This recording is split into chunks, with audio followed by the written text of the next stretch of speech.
Quero primeiro, antes de você entrar nisso, está todo mundo esperando a tua explicação para goleada. Vamos primeiro para a notícia nova. Diniz está fechado ou não está fechado? Tá praticamente fechado, é uma questão de assinatura de contrato mesmo. A gente vem atualizando essas informações desde a semana passada, passo a passo, e tinha uma discussão em relação ao salário. O que eu apurei hoje de manhã é que o Vasco estava esperando realmente só o último ok para anunciar o treinador, e esse ok, pelo visto, está chegando no sentido de ele aceitou a redução salarial, o Vasco ofereceu para ele um salário, não só para ele, mas também para sua comissão técnica, na casa de R$1 milhão, como a gente havia previsto aqui, né, que o Vasco, no final das contas, deveria ceder, e o Diniz cedeu também, porque a primeira pedida do Diniz era quase de R$2 milhões. Então ele chega ao Vasco da Gama com mais 3 profissionais, entre eles um preparador físico, que é um ponto que a torcida do Vasco reclama com toda a razão dessa equipe que não consegue desempenhar, digamos assim, fisicamente, nem tecnicamente, nenhum aspecto, mas fisicamente, principalmente, de uma equipe que morre muito no segundo tempo. Eduardo Barros vai? Não, ele seguiu carreira solo. Eu vi, mas como ele já saiu do Amazonas, não, Amazonas, ele não tá nesse bolo, nesse bolo. Então, é um treinador que deve ficar no Vasco, pelo menos o contrato, até o fim de 2026, que justamente é quando acaba a gestão Pedrinho. Então, eu diria que seria assim uma cartada até mesmo para salvar a gestão Pedrinho. E o Fernando Diniz deve começar os seus trabalhos aí a pedido dele entre domingo e segunda-feira. Ora, deixou passar tudo aí, né, meu? Eu acho que foi um pouco de tudo, né? Mas ele não quis assumir. Um pouco de tudo. No meio da sequência. Qual é o jogo do Vasco? É com Vitória, Sábado fora. Pega o Vitória, fora de casa. Vai pegar e também tem a própria documentação. Nessa. A Raíza sabe que demora um pouco também para regulamentar e tudo mais. Mas isso aí tem quase 2 semanas, Mas né? ele já chega com uma bomba, Ilan. Ele já chega tendo que enfrentar o Lanús terça-feira. Tudo bem. Não tinha como fugir. Então, assim... Mas fugiu do 4x1 pro Cabejo, Fugiu do Cabejo, fugiu do Vitória fora de casa, sábado, Vitória pressionado. Eu não sei se é mais fácil... Era mais fácil ele ter assumido antes do Cabejo. Porque se ele assume antes do Cabejo e treina o time pelo menos 2 diazinhos, pior do que foi ontem, não iria ser. Mas eu acredito que iria ser. 2x2, né? Não, pelo menos ganhar, ô Papa. Porque aquele time lá é semi-amador. É semi-amador que o Vasco enfrentou. É pior que o cara bobo. É verdade. O time que é o Porto Cabejo é pior que o cara bobo. Entendeu? Então, mas ele escapou do pior, Pedro. O jogo com Vitória é dificílimo sábado. Vitória pressionado. O Vasco pode entrar no Z4. Aí não terá sido ele a botar o Vasco no Z4. Claro. E ele vai assumir contra o Lanús com o Vasco já arrebentado na Sul-Americana. Ele não vai ter obrigação. Culpa dele. Ele não vai ter obrigação. Eu acho que, né?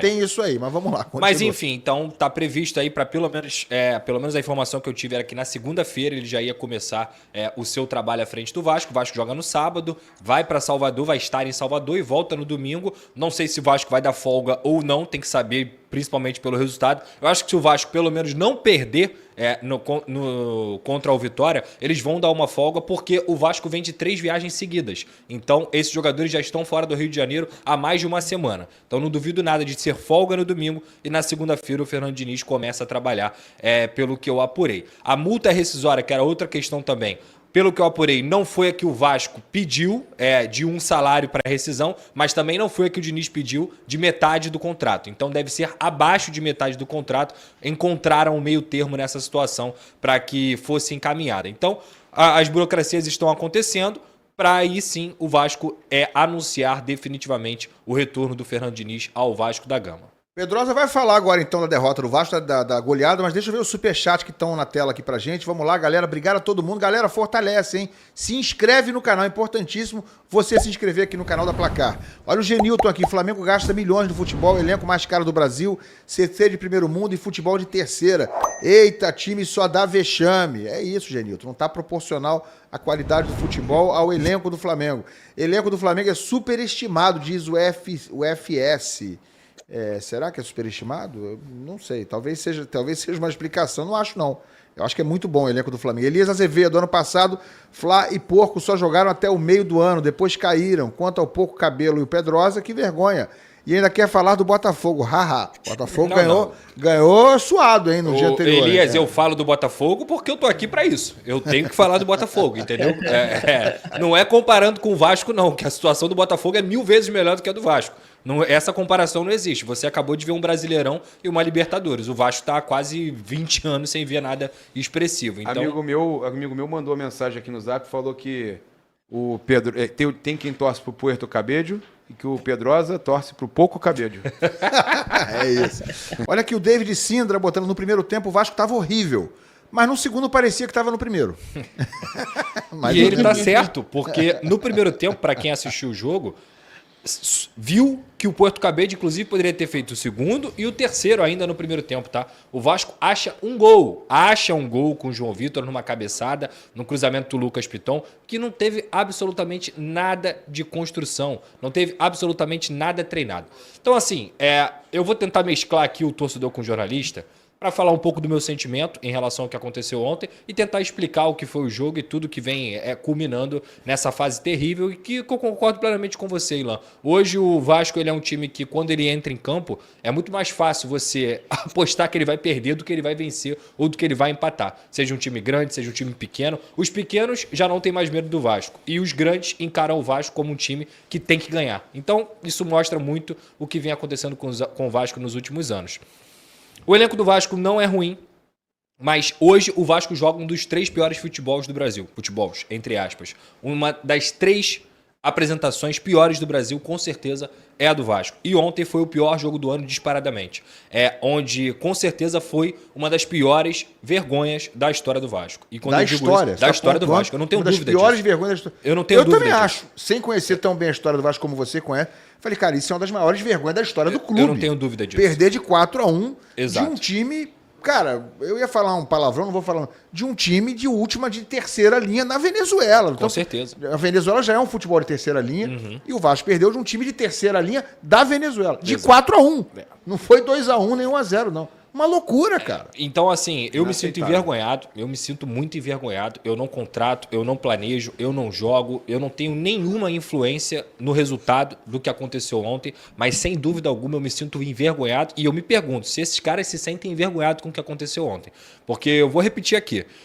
Quando a gente vem pra cá, pra Placar, pô, Papa, Ilan, Raíza, nós somos profissionais que a gente se dedica, a gente acorda cedo, a gente estuda, a gente briga pra poder fazer o melhor pro nosso trabalho. E talvez, eu acho que vocês sejam assim também, quando a gente não consegue fazer o melhor no nosso trabalho, de uma coisa que a gente gosta de fazer, que a gente ganha pra fazer e se dedica pra fazer, cara, eu não durmo, eu fico chateado, eu fico frustrado, eu me sinto incompetente. Eu não sei se esses caras se sentem assim. Sabe por quê, Ilan? Esse mesmo grupo, o mesmo grupo de jogadores, é o mesmo grupo que perdeu de 4-0 pro Criciúma em São Januário, é o mesmo grupo que perdeu de 6-1 pro Flamengo no Maracanã, é o mesmo grupo que foi eliminado pro Nova Iguaçu na semifinal do Campeonato Carioca e é o mesmo grupo que tomou ontem de 4-1 para um time semiprofissional. Então, assim, eu realmente me pergunto, tirando um ou outro ali desse grupo, se eles realmente entendem a dimensão da vergonha e do vexame que aconteceu ontem. O Vasco no primeiro tempo foi massacrado pelo Puerto Cabello, que teve mais oportunidades, achou um gol ali com o João Vitor. Aí volta para o segundo tempo, o senhor Felipe, que não é técnico de futebol, no máximo ele é coordenador técnico, mas como técnico ele é um fracasso, tanto nos últimos trabalhos que ele teve, quanto no trabalho atual que ele está tendo, que ele não pode ser o técnico do Vasco da Gama, de forma alguma, ele não é técnico. Ele não mexeu no time. O Vasco estava fazendo uma apresentação bizonha contra o Puerto Cabello, desse nível que a gente trouxe aqui, e o Felipe simplesmente não mexeu no time. Ele volta com a mesma equipe. E voltando com a mesma equipe, rapidamente o que aconteceu? O Puerto Cabello fez o segundo, o terceiro e o quarto. Mas vou falar aqui uma coisa que eu citei diversas vezes. Vai tirar o Carille? Beleza. E quem vem? Quem vem? Aí nos últimos 8 dias, sabe o que aconteceu com o Vasco? O Vasco empatou com o Operário, um time de Série B, de segunda página de Série B na Copa do Brasil, perdeu pro Palmeiras, até então ok, e foi humilhado nesses mais de 10 dias em que o Vasco ficou sem treinador. E quando eu digo isso, é que o Felipe não é treinador de futebol. Então, gostando do Carille ou não, pelo menos alguns resultados ele conseguia entregar. O time tinha alguma coerência, mesmo jogando mal, mesmo faltando um pouco mais de futebol, de solidez defensiva e tudo mais, você ainda havia alguma coerência. E aí eu vou falar novamente uma coisa que eu cansei de repetir aqui.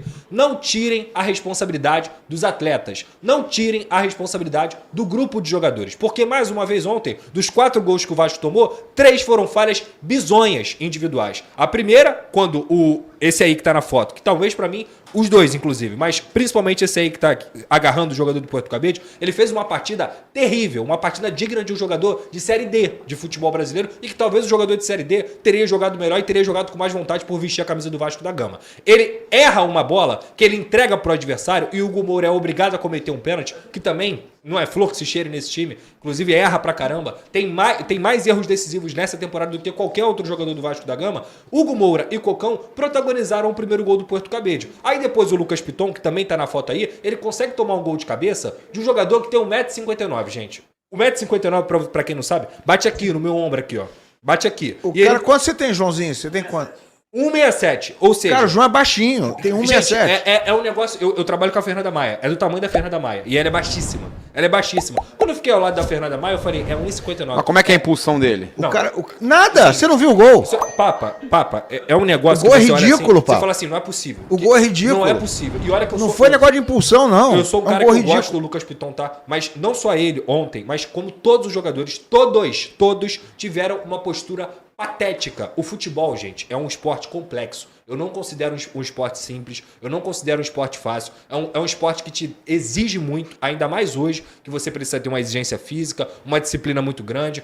Treinar é difícil, fazer futebol é difícil, dirigir é difícil. Então eu me sinto um ogro quando eu chego aqui pra vocês na câmera e falo assim, faltou vontade. Mas sabe o que faltou ontem pra esse time? Vontade, porque é um time que caga pro que é a camisa do Vasco da Gama. Os jogadores não apresentam o mínimo de vontade, o mínimo de dedicação. Jogadores que ganham em dia, ganham muito bem, que ficam nos melhores hotéis, que têm todos os suportes possíveis, que não têm salário atrasado, que representam o sonho de milhões de brasileiros e eles simplesmente cagaram pro jogo ontem. Foi isso que aconteceu ontem. Então eu falo pra você, presidente Pedrinho, Felipe, Marcelo Santana, que comandam o departamento de futebol, e para esse grupo de jogadores também. Eu me sentiria humilhado, envergonhado com o que aconteceu ontem. E se vocês não estão se sentindo assim, desculpa, vocês não servem para estar no Vasco. Só pra você ter uma ideia, pensa um jogador baixinho do Flamengo, Papa. Michael, pode ser? Michael de la Cruz. Michael tem 1,66 m, acabei de olhar. Tem 7 centímetros a mais do que o cara que fez o gol. O cara é um anão. Pra jogador de futebol, pra atleta profissional, ele é um anão. É menor que o o menino Romário. é um anão, tem 1,59 m. E fez um gol de cabeça no Vasco, cara. E o Léo Jardim falhou também, tá? Também, o que o Léo Jardim fez naquele lance? Ele tirou a mão. Ele tirou a mão, cara. Mas o Léo Jardim e o John estão uma sequência que eu vou te falar. Cara, o gol é ridículo. É um gol ridículo de pelada de intercolegial. E eu tenho 1,75 e eu não sou um jogador alto. Eu não sou um cara alto. Eu não sou um cara alto. Jogador, né? Eu não sou jogador. Eu não sou um cara alto. Eu fico louco. 1,59. Olha aqui. Tá tocando o telefone aí? Cadê? Bota aí. Deixa eu ver com áudio aí tudo, tá? Tá tocando? Eita, louco. Deus me livre.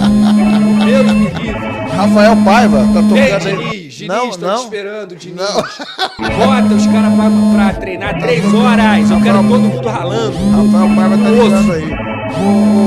Pode tirar o Rafael Paiva, eu não vou atender agora não. Mas, Pedro, eu só quero te perguntar o seguinte, né? Depois do que a gente viu ontem, desse jogo do Vasco, o jeito que os caras entregam. Cara, o Vasco entregou os gols pro Puerto Cabelo. Essa que é a verdade, né? Foram gols entregues, desde o pênalti cometido, uma bola foi entregada. Todos os outros gols foram entregados também, né? Foram tudo bola entregada.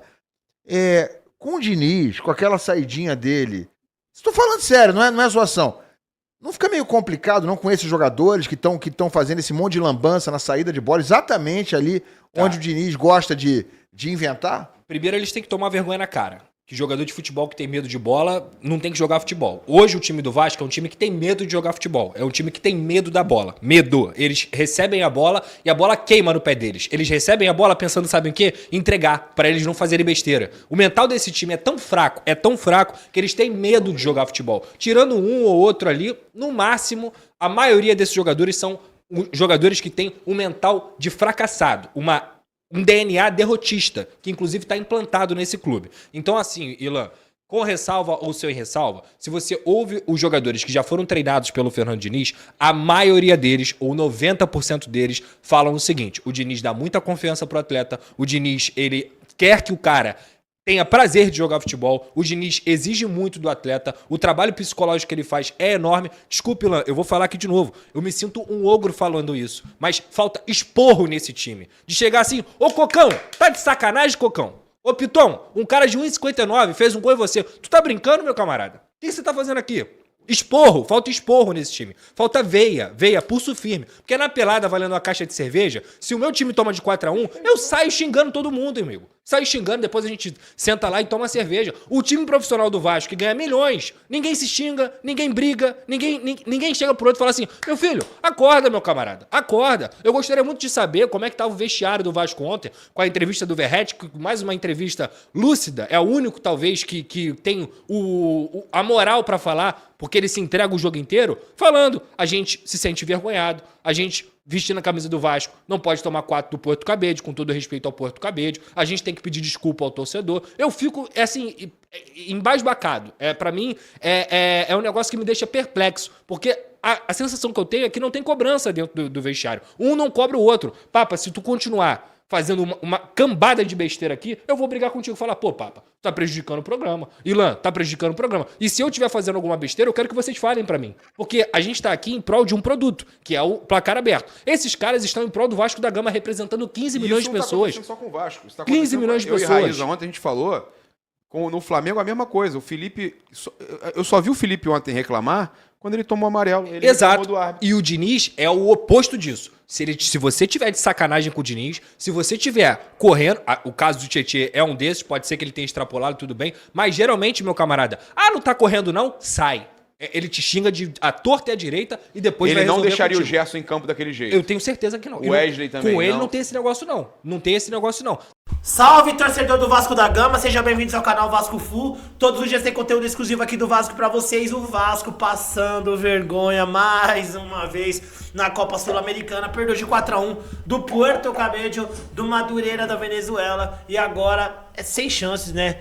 Não tem nem mais clima pra essa classificação. E olha, esse time tem que se acertar, porque a coisa tá feia, tá sem técnico, Pedrinho muito cobrado nos bastidores, clima fervendo na política do Vasco. E a gente sabe que o tempo não espera, o Brasileirão tá aí e tem uma enorme chance aí do Vasco, com esse time, do jeito que tá jogando, cair pra segunda divisão. Deixa a sua opinião, deixa o seu comentário, o que você achou desse jogo aí. Tamo junto, forte abraço e vamos Vasco!